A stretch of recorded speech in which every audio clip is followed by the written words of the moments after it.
Israel anunció que la guerra contra Irán entra en una nueva fase en la que continuará con el desmantelamiento del régimen iraní y de sus capacidades militares. Con esta noticia comenzamos el informativo en Deutsche Welle. Yo soy Carol Guerrero, los saludo desde Berlín. Arrancamos con titulares. El ejército de Israel anunció el inicio esta noche de los ataques en la zona de Dahiyeh, considerado el bastión de Hezbollah en el sur de Beirut, la capital del Líbano. Varios países europeos envían aviones caza y fragatas al Mediterráneo Oriental para ofrecer protección a Chipre después de que un dron de fabricación iraní, lanzado desde el Líbano, impactara el lunes contra una base británica en la isla. En economía, 9 barcos han sufrido ya ataques en el estrecho de Hormuz, incluyendo petroleros, buques con gas natural licuado y portacontenedores. Otras 200 embarcaciones están bloqueadas. Con este panorama, el barril de Brent roza ya los $85.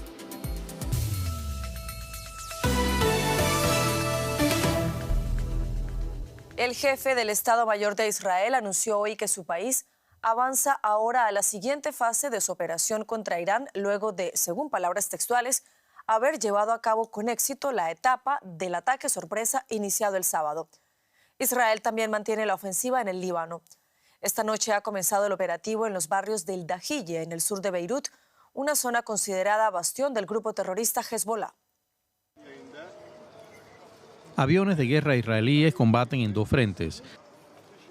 Oficiales del ejército afirman que en algunos casos atacan posiciones de Hezbollah al regresar de bombardear objetivos en Irán. El ejército israelí dirige este mensaje a los habitantes de los suburbios del sur de Beirut. Salven sus vidas y evacúen sus residencias inmediatamente.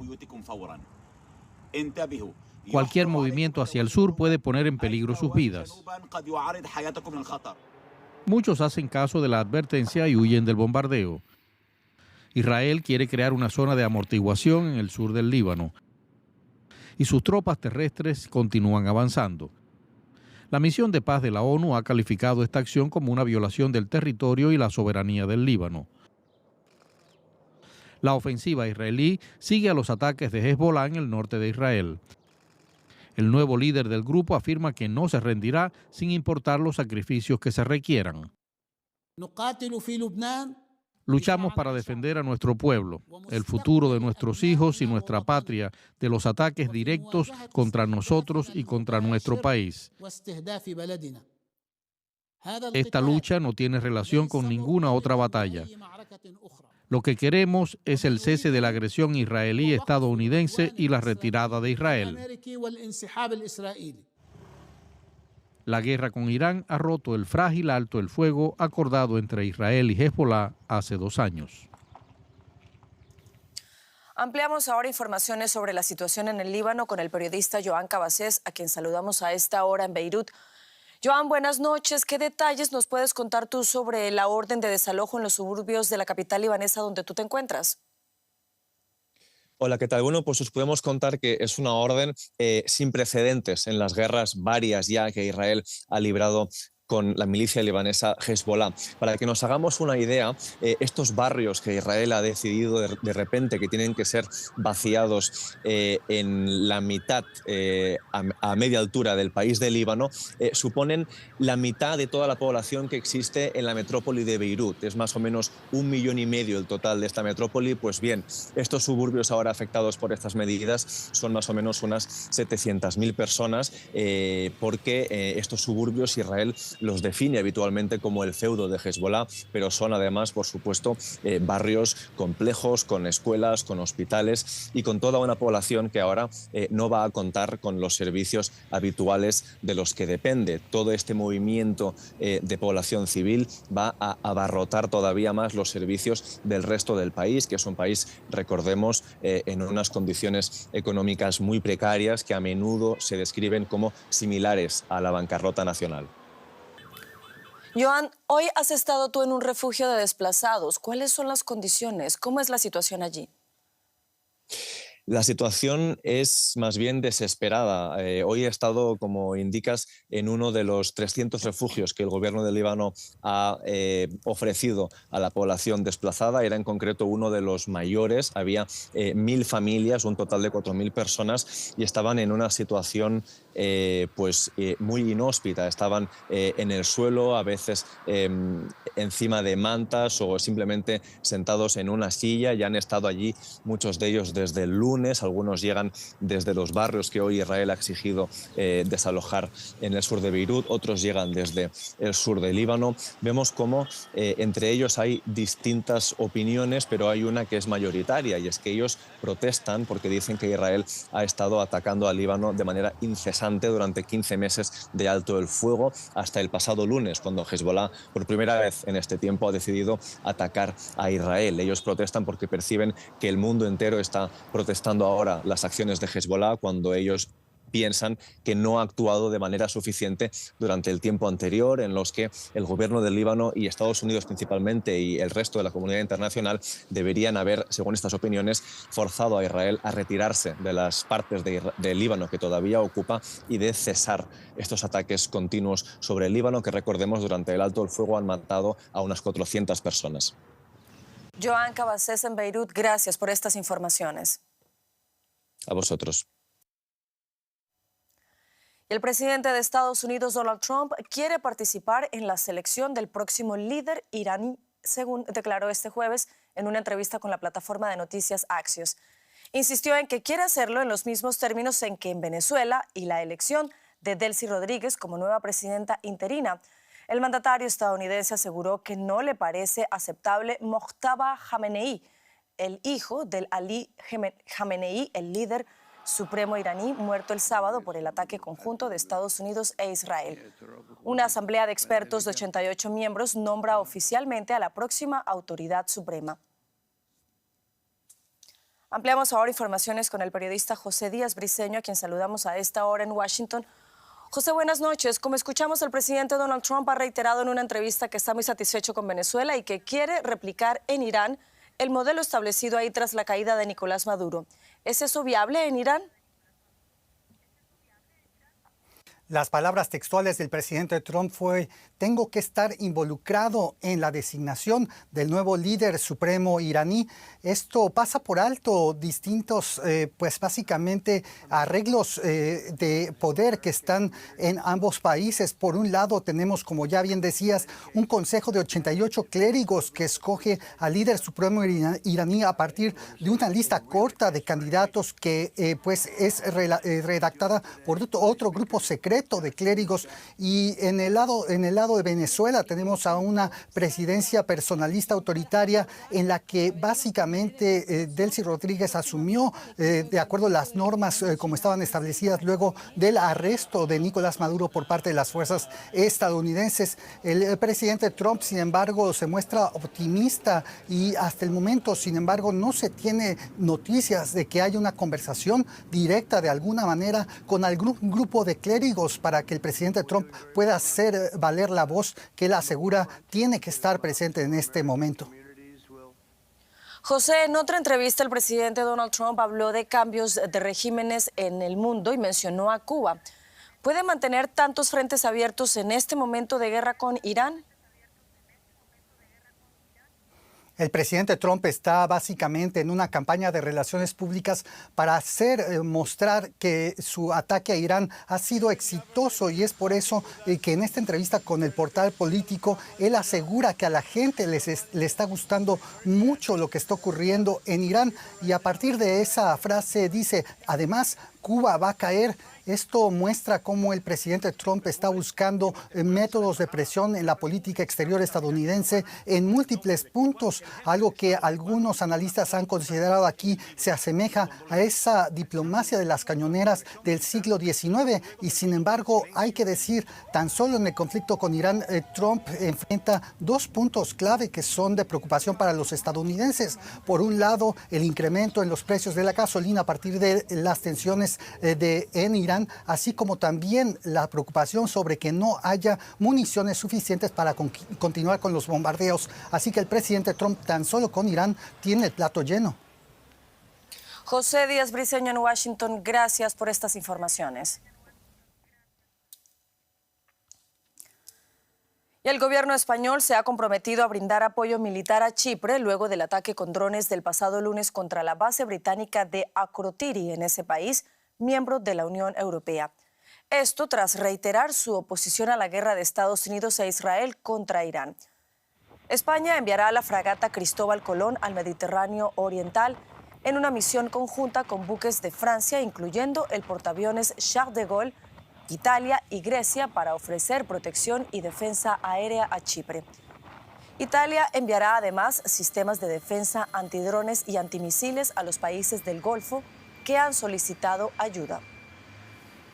Vamos ahora a Bruselas. Saludamos allí a la periodista Ana Lázaro Bosch para ampliar informaciones. Ana, buenas noches. Hoy ha tenido lugar una reunión de los ministros del Interior de la Unión Europea ahí en Bruselas. ¿A qué conclusión llegaron respecto a la situación en Irán? Buenas noches, sí. Pues tras esta reunión de los ministros del Interior, Europa ha reconocido que debe estar preparada para afrontar una ola migratoria en caso de que la situación se prolongue. Y le preocupa especialmente la posibilidad de que estalle una guerra civil en Irán. Pero por el momento insiste en que no se observa ningún movimiento en dirección a Europa. Hay desplazamientos internos dentro de Irán y dentro también del Líbano, pero siempre en el marco de sus propias fronteras. Creo que es interesante recordar en este punto lo que ocurrió con la guerra de Siria en 2015. En aquel entonces hubo una ola de refugiados llamando a las puertas de Europa y fue determinante el papel de la ex canciller Angela Merkel, quien optó por acogerlos con su famosa frase «lo lograremos». Ahora Europa está en otro momento, con el nuevo Pacto de Inmigración y Asilo a punto de entrar en vigor el próximo mes de junio, un pacto que es mucho más restrictivo y que podría afrontar su primera prueba de fuego en caso de que finalmente se produzca esta llegada masiva de refugiados procedentes de Irán en Europa. Ana, a propósito del apoyo militar a Chipre por parte de varios países europeos que acabamos de mencionar, ¿qué detalles nos puedes contar tú sobre la estrategia militar y diplomática que contempla Europa para hacer frente a estas tensiones con Irán? Bueno, como de costumbre, es muy difícil conseguir que Europa hable con una sola voz.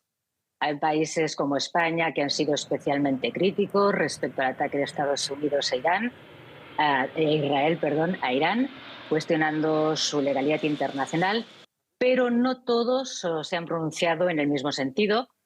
Hay, en cambio, mucha más unanimidad a la hora de criticar los ataques de Irán a los países de la región.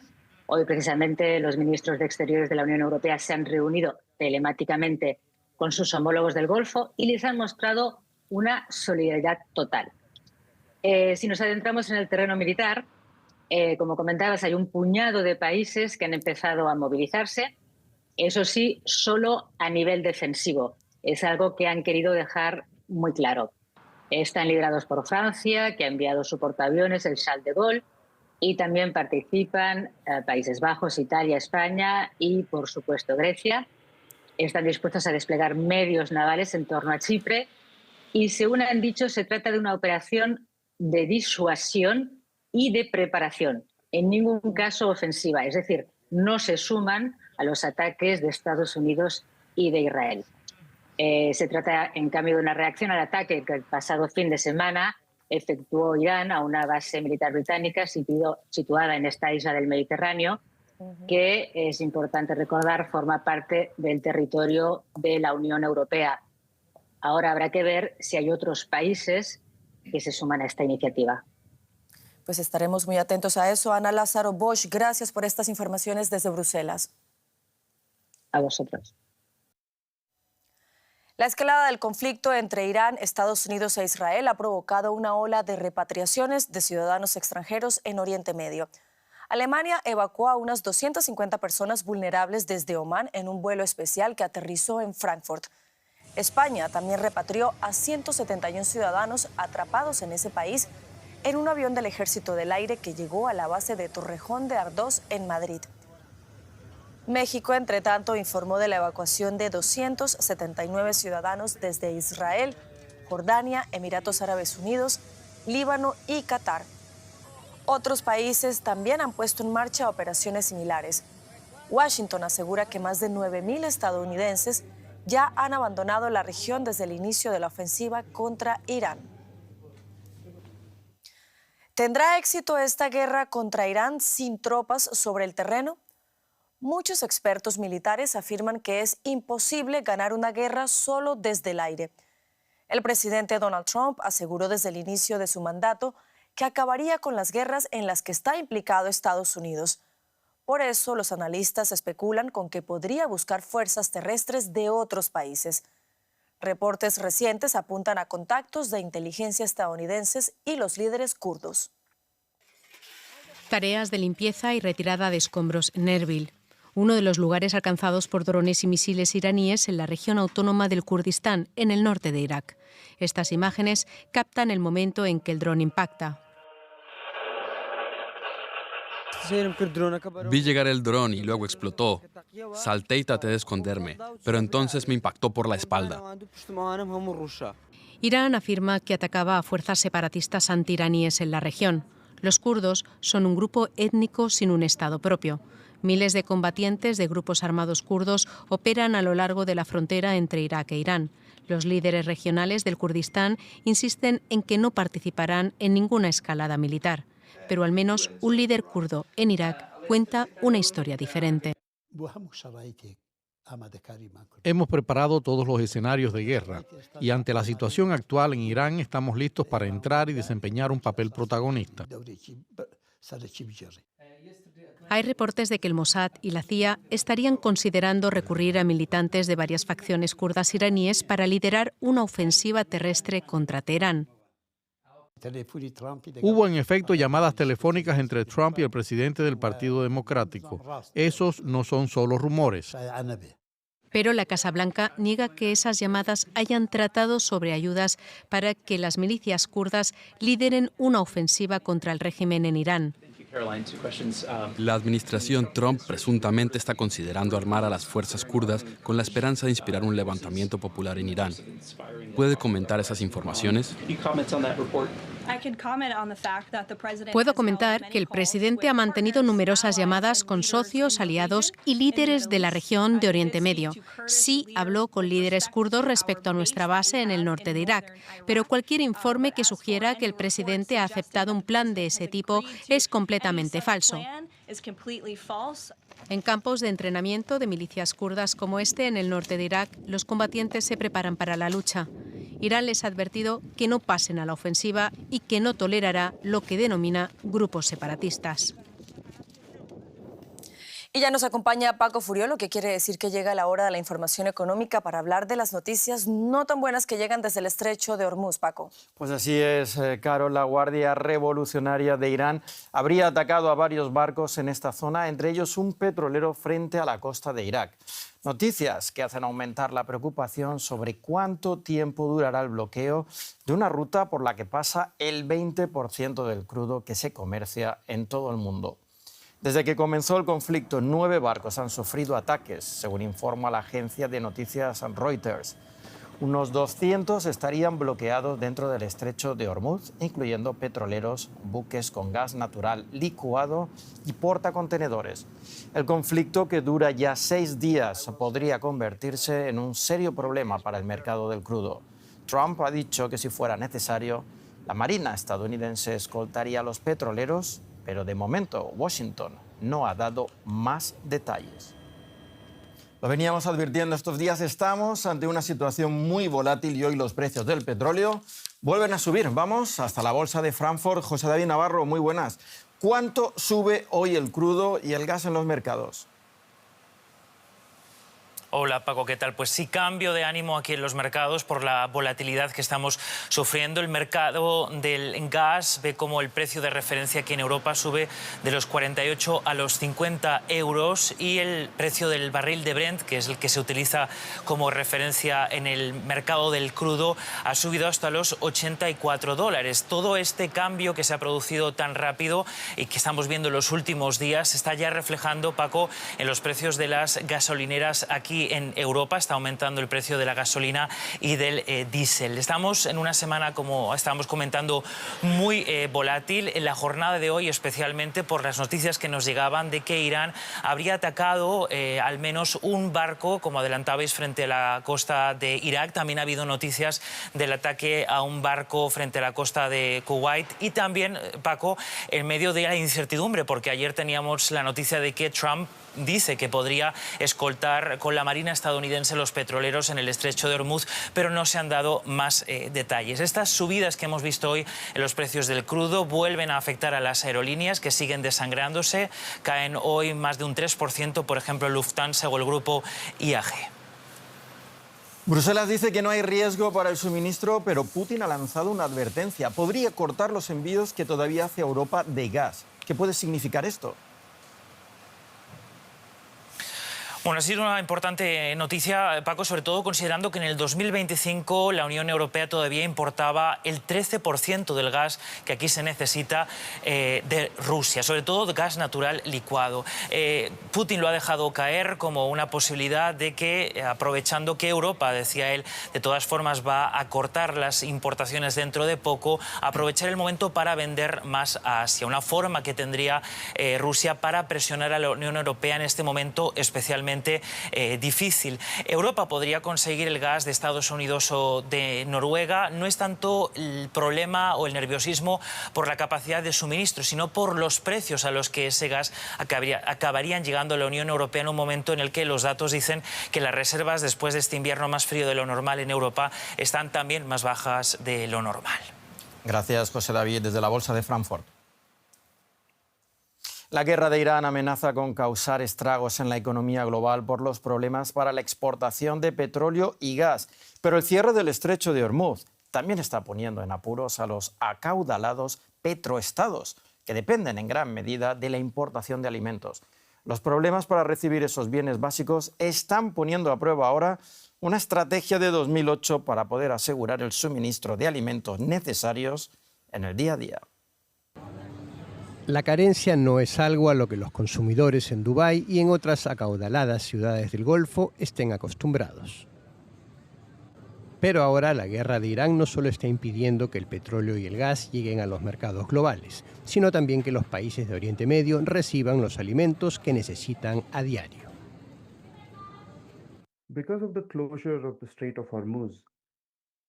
Debido al cierre del estrecho de Hormuz, prácticamente todos los puertos del Golfo Pérsico han perdido acceso a los océanos.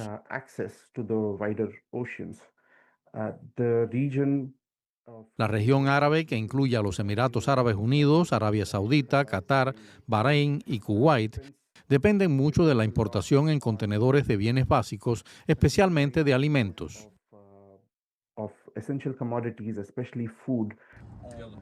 Se estima que la región depende en un 80 o 90% de la importación de alimentos. El principal puerto de la región, Jebel Ali en los Emiratos Árabes, fue blanco de ataques iraníes y también resultó afectado por el cierre de Hormuz. Eso tendrá un impacto en la llegada diaria de bienes perecederos como los lácteos o la carne, pero también conducirá a una inflación general. Habrá definitivamente una inflación en el precio de los alimentos por una serie de factores. Uno de ellos es el cambio de rutas. Si los alimentos llegan por aire o por tierra, eso será más caro que los envíos marítimos y también por el mayor costo del combustible, claro. Las autoridades aseguran que están preparadas para hacer frente a una crisis de meses. Los Emiratos Árabes Unidos tienen una reserva estratégica de bienes básicos que cubrirían las necesidades del mercado entre 4 y 6 meses, lo que garantiza la disponibilidad de bienes básicos y la estabilidad de los precios incluso durante emergencias. La medida es parte de la estrategia de seguridad alimentaria posterior a la crisis de 2008. Debido a los altos costos, varios países del Golfo renunciaron entonces a producir ellos mismos en sus difíciles condiciones climáticas y apostaron mayoritariamente por la importación y el almacenamiento de alimentos. La actual crisis está ahora poniendo a prueba esa estrategia. Cambiamos ahora de tema. La presidenta interina de Venezuela, Delcy Rodríguez, firmó nuevos acuerdos petroleros con Shell. según informó la televisión estatal, sin divulgar mayores detalles. La firma coincidió con la visita del secretario del Interior de Estados Unidos, Doug Burgum, quien sostuvo reuniones con autoridades y representantes del sector energético. Shell no se ha pronunciado sobre el anuncio. En su visita, Burgum destacó los esfuerzos del gobierno de Rodríguez para atraer inversión extranjera, gracias a la nueva ley minera que prevé otorgar nuevas licencias de operación a capitales privados. Burgum aseguró que confía en que Venezuela superará sus metas de producción de petróleo y de gas para 2026. Dejamos la economía, seguimos con más noticias. Gracias, Paco. Vamos a Estados Unidos porque Donald Trump ha despedido a su controvertida secretaria de Seguridad Nacional, Kristi Noem, días después de que fuera sometida a un duro interrogatorio por parte de republicanos y demócratas en el Congreso. En su comparecencia, Noem se negó a retractarse de haber calificado como terroristas a 2 habitantes de Minnesota que resultaron muertos por disparos de agentes federales bajo su mando. Noem representaba la línea dura en materia de inmigración, bandera de la campaña presidencial del hoy presidente Donald Trump.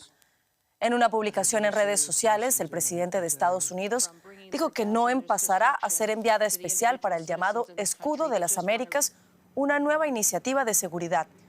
El nuevo secretario de Seguridad Nacional será el senador republicano por Oklahoma, Markwayne Mullin. Y el gobierno de Ecuador declaró persona non grata al embajador cubano en Quito, Basilio Gutiérrez, junto a toda su representación diplomática y les dio un plazo de 48 horas para abandonar el país. No se precisó de inmediato la causa de la ruptura de relaciones diplomáticas, pero la Cancillería ecuatoriana alegó la defensa de intereses nacionales y el respeto al derecho internacional. La decisión sigue a un decreto ejecutivo suscrito el martes por el presidente Daniel Noboa, en el que, sin precisar las razones, dio por terminadas las funciones del embajador ecuatoriano plenipotenciario en Cuba, José María Borja. El régimen cubano manifestó su rechazo a la decisión de Ecuador, calificándola como arbitraria, y acusa a Noboa de alinearse con Estados Unidos en la presión sobre la isla. Y con esto llegamos al final del informativo. Continúen conectados a